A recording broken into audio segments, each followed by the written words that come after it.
இன்றைய நிகழ்ச்சியில் தமிழக வெற்றி கழகத்தின் முக்கிய பொறுப்பாளர் டிக்சன் பிலிக்ஸ் வந்துள்ளார். அவர் அன்புடன் வரவேற்போம். வணக்கம். யார் இவன்? சுடுகாட்டுல எரிஞ்சிட்டு இருந்த பணத்தை பாதியில் புடிக்கிட்டு வந்த மாதிரி கட்சிக்காரன் இவன். தலைவரே, உங்க பேரை சொன்னாலே நம்ம கட்சிக்காரன் யாரும் வரமாட்டேங்கிறான். அவமானமா போட போதுன்னுட்டு ரோட்ல போற வரவனெல்லாம் கூட்டி கொண்டாந்து நிறுத்திருக்கேன். எத்தனை ஒரு பஞ்சாயத்தடா முடிச்சு வச்சு பாரு, நமக்காக அம்மட்டு பெண்ணும் பிள்ளை குட்டியோட வெயில்ல காத்து கிடக்குறாங்களே. தமிழக வெற்றி கழகம் TVK அப்படின்னா இதெல்லாம் ஆராய கூடாது, அனுபவிக்கணும். தமிழ்நாட்டில் வந்து அதிமுக திமுகவுக்கு ஒரு மாற்று கட்சியா இன்னைக்கு உருவாகி இருக்கக்கூடிய ஒரு பிரம்மாண்டமான ஒரு கட்சி. இன்னைக்கு தமிழக அரசு 1000 ரூபாய் கொடுக்குது. பெண்களுக்கு கொடுக்குறாங்க 1000 ரூபாய் மாதம் பெண்களுக்கு கொடுக்குறாங்க. 1000 ரூபாய் தராங்க. அப்போஸ் இன்னைக்கு 1000 ரூபாய் கொடுத்துதான் இந்த பெண்கள் வாழ வேண்டும் அப்படின்ற ஒரு சூழ்நிலைக்கு ஆளாக்குறது யார்? இவனுக்கும் மூளையும் ஒரு 300 கிலோமீட்டர் தூரம் இருக்கும் போல. 1000 ரூபாய் யார் கொடுப்பான்? இந்த காலத்துல அண்ணன் தம்பியும் தரமாட்டான், அக்கா தங்கச்சி தரமாட்டான். அப்படி இருக்கும்போது இது ஒரு நல்ல திட்டங்கள், இதனால பலன் பெற்றவங்க பல பேர் இருக்காங்க. நம்ம அதுல குறை கண்டுபிடிச்சி அதையும் நம்ம கெடுத்துட்டோம்னு வச்சுக்கோ. இந்த பெண்கள் வாங்குறாங்களே அவங்க சாபத்துக்கு ஆளாய். நீ நல்லா இருப்பியா? நாசமா போக. தமிழக வெற்றி கழகம் விஜய்க்கு வந்து ஒரு படம் முடிஞ்சு போச்சு. இப்ப வெட்டியா வீட்டுல இருக்கிறாரு, பிரச்சனை இல்லை அவருக்கு. டேய், என்ன கலாய்க்கிறதே உனக்கு பொழப்பா போச்சு. என்ன ஷார்ப்பு கோச்சியாரா குட்டிப்பையா, நான் உன்னை கலாய்க்காம யார் கலாய்ப்பா? ஒரு மாசத்துக்கு 1000 ரூபாய் நம்ம எதுவுமே இல்லை, என்னோட தேவைக்கு ஒரு 1000 ரூபாய் எங்க அண்ணன் மாதிரி எங்க முதல்வர் தராரு அப்படின்னு எடுத்து பாக்கெட்ல போட்டுக்கிறாங்க. அது நல்ல திட்டம் தானே. அதுல போய் நம்ம குறை கண்டுபிடிச்சி கையேந்தி நிக்கிறாங்க, எல்லாம் வேணுமா? அதானே பொறாம பிடிச்சவனே. அந்த திரிஷாவோட நாய் உனக்கு இதுல அதுக்கிட்ட முத்தம் கொடுத்தாரு. நான் அதை சொல்ல வரல, நான் பொதுவா கேட்டேன். தனிமனித தாக்குதல் சார். ஓ அப்படியா? நான் என்ன சொல்றேன், விஜய் வந்து திரிஷா வச்சுக்கிறாரு நான் சொன்னேன். கார்ல கண்ணாடி இருக்கு இல்லையா, அதுவும் இறக்கல, அப்படியே சர்ன்னு போயிட்டாரு. திரிஷா வந்து ஒரு போட்டோ போடுறாங்க, நாய் கூட விஜய் கொஞ்சிக்கிறாரு. அந்த நாய்க்கு தர மரியாதை கூட ரசிகருக்கு தரலதான் சொன்னேனே தவிர விஜய்க்கும் திரிஷாவுக்கும் தொடர்புக்குன்னு சத்தியமா சொல்லவே இல்லை, சொல்லவும் மாட்டேன். சொல்லவான்னா எல்லாத்தையும் சொல்லிட்டியே. நானாவது அடியில காந்தம் வச்சே, நீ எனக்கு ஆப்பு வச்சிட்டியடா. விஜய் வீட்டு பக்கத்துல நடிகர் இவருக்கு பாரதிஜா பையன் மனோஜ், எனக்கு க்ளோஸ் ஃப்ரெண்ட். மனோஜ் அப்ப சொன்னாரு, இந்த பாருங்க தலைவர் 2 மணிக்கு நான் பாக்குறேன் திரிஷா வந்து வெளியே போகுது விஜய் வீட்டுல இருந்து சொன்னாரு. என்னையா சொல்றேன்? உண்மைதாயா சொல்றேன். நான் இப்ப வெளியே சொன்னேன், அது நம்ம தேவையில்லாத விஷயங்கள். அங்க கதவு திறந்துருக்குது, அது போகுது. கதவு மூடினா வெளியே போகுது, நமக்கு என்ன பண்ண முடியும்? நமக்கு தேவையில்லாத விஷயம். ஸ்டாப். நீ வைக்கிறது ஆப்புங்கிறது நல்லா தெரிஞ்சு போச்சு. நீங்க என்ன நினைக்கிறீங்க தெரியும் எனக்கு. அன்னைக்கு திரிஷா விஜயும் கீர்த்தி சுரேஷ் மேரேஜ் போனாங்களே, அதை வச்சு அதை நினைச்சிட்டு நான் சொல்றேன் நீங்க நினைக்கிறீங்க. ஐயோ கர்ம இப்படிதான் நான் எங்க நினைச்சேன். நான் நினைக்கவே இல்லப்பா. நினைச்சடா. இப்போ வந்து ரைட்டு, பரந்தூர் விமான நிலையத்தில் பிரச்சனை நடக்குது. ஒரு 2 வருஷமா விஜய் கட்சி ஆரம்பிச்சிட்டாரு, ஆனா 1 வருஷமா போவே இல்லை. விஜயே போல. ஒரு முறை போயிருக்காரு, ஒரு முறை அட்டனன்ஸ் போட்டு வந்துட்டாரு. என்ன பண்றது, நம்ம அப்படித்தானே பண்ணி ஆகணும், பிஸியா இருக்கோம்ல. பரந்தூர் விமான நிலையத்து பிரச்சனைக்கு போன விஜய் துப்புரவு தொழிலாளர்கள் போராட்டம் பண்ணாங்களே, அந்த இடத்துக்கு விஜய் ஏன் போல?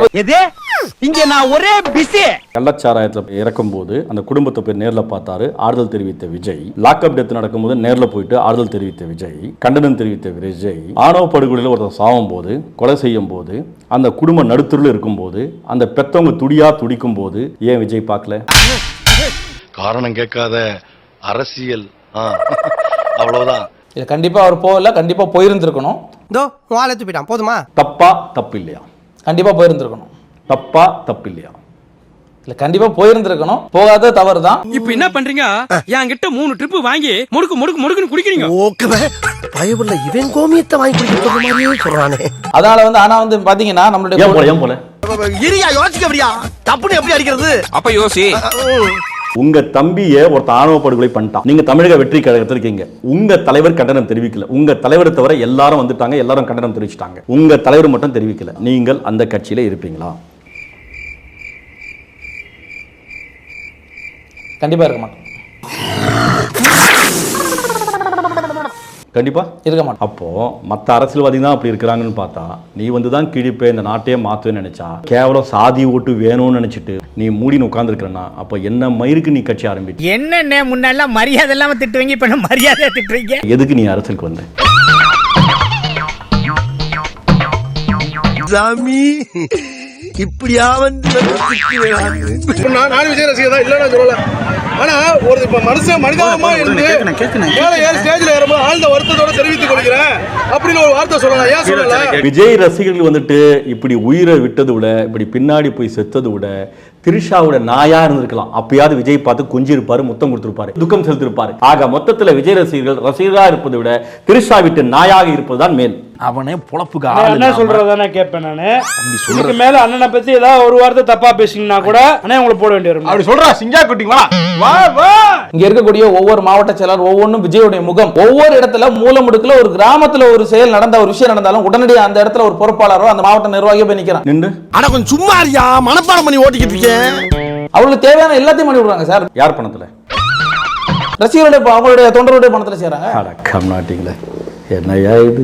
சுத்த முட்டா பசங்க. சொந்த ரசிகன் கிட்டயே பிளாக் டிக்கெட் வித்து பணம் சம்பாதிச்சு எனக்கு எவ்வளவு இருக்கும்? ஆக மொத்தத்துல விஜய் கீழ இருந்து பாக்கெட்ல இருந்து ₹1 போறது இல்ல, ரசிகர் தான். இது நேத்து இன்னைக்கு இல்ல, காலங்காலமா தொன்று தொட்டு நடக்கக்கூடிய ஒரு சம்பவம். கும்பகோணத்துல குழந்தைங்க, பச்சில குழந்தைங்க, எல்கேஜி யூகேஜி படிக்கக்கூடிய குழந்தைங்க தீயால கருகி செத்தாங்க. நீலி கண்ணீர் விட்டார் விஜய். அந்த குடும்பத்துக்கு என்ன வேணுமோ நான் செய்யறேன்னு சொன்னாரு. இன்னைக்கு இருக்கும் அந்த குடும்பத்தை எட்டியும் பார்க்கல, திரும்பியும் பார்க்கல, ஒரு உதவியும் செய்யல. அது சொல்லுவாங்க, சொல்லி இருக்கோம். என் தம்பி எல்லா கேமராவும் ஓடிக்கிட்டு இருக்கு. ஆமா எல்லாம் தான் ஓடுது. சரி சரி, அடுத்த கேள்வி கேளுங்க, அடுத்த கேள்வி. இன்னைக்கு காலத்துல பாத்தீங்கன்னா ஒண்ணும் இல்ல. நான் கேட்டது விஜய் ஏன் கொடுக்கல? 200 கோடி சம்பாதிக்கிறார், ஏன் தரல? தெரியலையே. தெரியலன்னா செருப்பாலே அடிப்பண்டா. 200 கோடி சம்பாதிக்கிற விஜய் பணத்தை பெருசா நினைக்கிறதுல, மக்களுக்காக வாழக்கூடிய விஜய் ஈழத்தில் பாதிக்கப்படும் போது எவ்வளவு கொடுத்தாரு? பல லட்சம் ரூபாய் கொடுத்திருப்பாரு.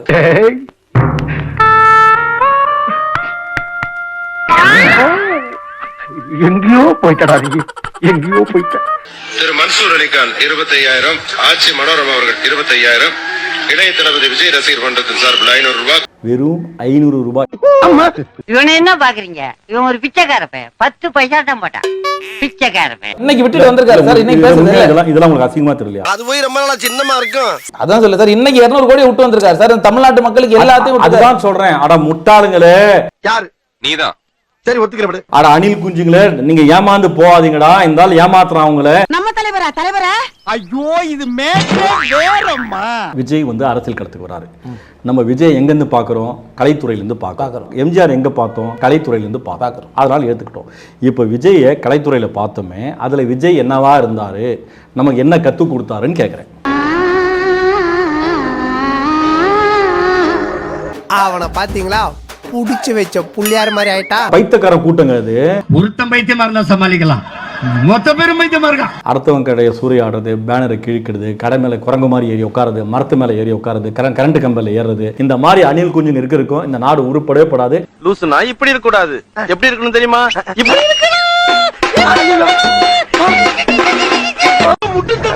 என்ன பண்ணுவேன்? ஐயோ எனக்கு கல்யாணம் ஆகலை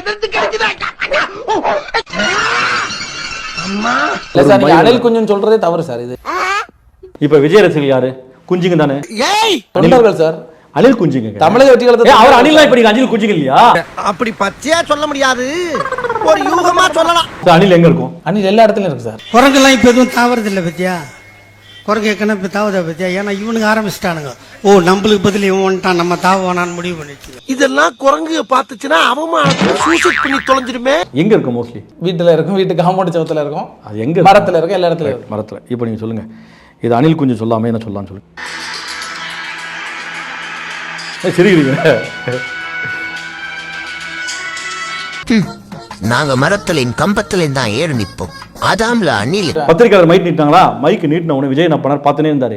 என்னடா பார்த்து என்ன பண்ணாரு? இந்த கண்ணாடியில மூடிட்டு டக்குன்னு உள்ள போயிட்டாரு. அப்புறம் என்னாச்சு? அப்புறம் என்ன உரிமை போட்டு மறுபடியும் ஓட்டம் தான். உள்ள போயிட்டு ட்ரெஸ் மாத்திட்டு வந்தார் வெளியே. இன்னும் சொட்டாயி ஃபுல்லா வேர்வை. சுட்டர்லங்க, பத்திரிக்கையாளர் மைக்கு நீட்டினால பயத்துல யூரின் பாஸ் பண்ணிட்டாரு. ஐயே பாஸ் உச்சா போயிட்டாரு.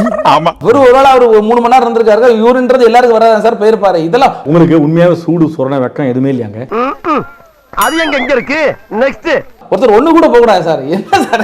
சார் ஏய் ஃபூல், அவன் நம்மள கலாய்க்கறான்டா. இது கூட தெரியல, நீங்களே என்ன கலாய்க்கிறீங்க. ஒண்ணுக்கு போலாங்க, ஃபேன்ட்ல போக கூடாதுங்க. அதுக்கு சொல்லுவாங்க. யூரின் மட்டும் இல்ல, மோஷனே போயிருப்பான். உங்களுடைய பொண்ணான சொல்லுங்க சார். இந்த நிகழ்ச்சிக்கு அப்புறம் பாருங்க, நீங்க எங்கேயோ போக போறீங்க. இன்னும் கொஞ்ச நேரம் புடிச்சிருந்தா இங்கே போயிடுவேன். வேற மாதிரி. அப்படியா? போனா உண்மையிலேயே சந்தோஷம் சார். வாழ்க்கையில மறக்க மாட்டோம். கவலையே படாத, நீ என்ன மறக்கவே முடியாது. எங்கேயோனா கட்சி விட்டு தூக்கிறாங்களா? இல்ல சாம்பார் ஆப் எனக்கு ஸ்டார்ட் பண்ணு.